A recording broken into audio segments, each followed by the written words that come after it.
High guide, আমরা আবারও চলে এলাম বাপি টেলার্সে। তোমরা দেখতে পাচ্ছ অ্যাঙ্কার প্যান্ট।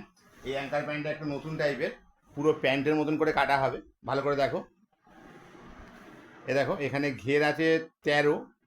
13 হলো 6.5, আমি তার সঙ্গে 1.5 ইঞ্চি বেশি নিয়েছি, 8 নিয়েছি। এখান থেকে এইটা মোট আমি লম্বা রেখেছি 40, আর 3 ইঞ্চি সেলাইয়ের জন্য 43। এই লম্বাটা 43 আছে। এবারে এইটা নিয়েছি পাছার 1/4 প্লাস 2.5, মানে 14, 44 পাছা আছে, তাহলে 11, 12, 13, 13.5, 14 নিয়েছি।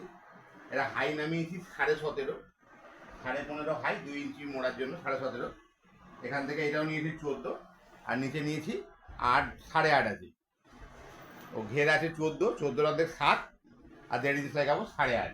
তাহলে মোট দেখতে পাচ্ছ। এটা ভালো করে দেখো,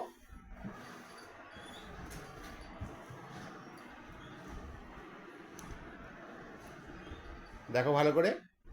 আমরা কিন্তু এখানটা কিন্তু শেপ দিয়েছি। স্কেলটাকে এইভাবে বসিয়ে 1/2 ইঞ্চি ডাউন করেছি সামনের পার্ট। পুরো প্যান্টের মতন করে কাটিংটা হবে। এটা ভুড়িওয়ালা লোকেদের, মেয়েদের খুব সুন্দর ফিটিংস আসবে। কেমন?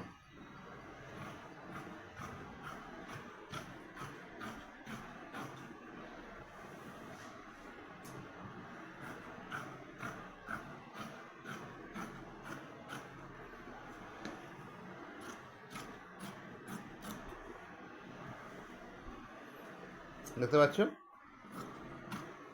এটা আমরা কিন্তু সামনের দুটো পার্ট কাটছি।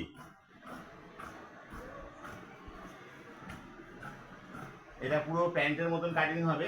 সামনের পার্টের থেকে পেছন পার্ট বড় হবে। ভালো করে দেখো, এই সামনের পার্ট কাটা হয়ে গেল। এইবারে আমরা এই আরেক দুটো পার্ট কাটবো।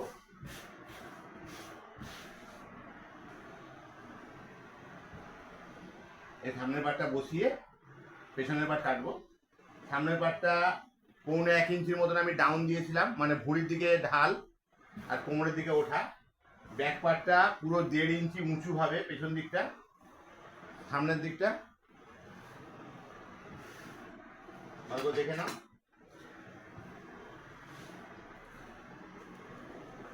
দেখতে পাচ্ছ? এখান থেকে 3 ইঞ্চি বেশি দিচ্ছি, এখান থেকে 3 ইঞ্চি বেশি দিচ্ছি। আর উপরটা দেখতেই পাচ্ছ, প্রায় 1.5 ইঞ্চি, 1.25 ইঞ্চি মতন ঢাল রেখেছি, 2 ইঞ্চি ঢাল রেখেছি। এইতে খুব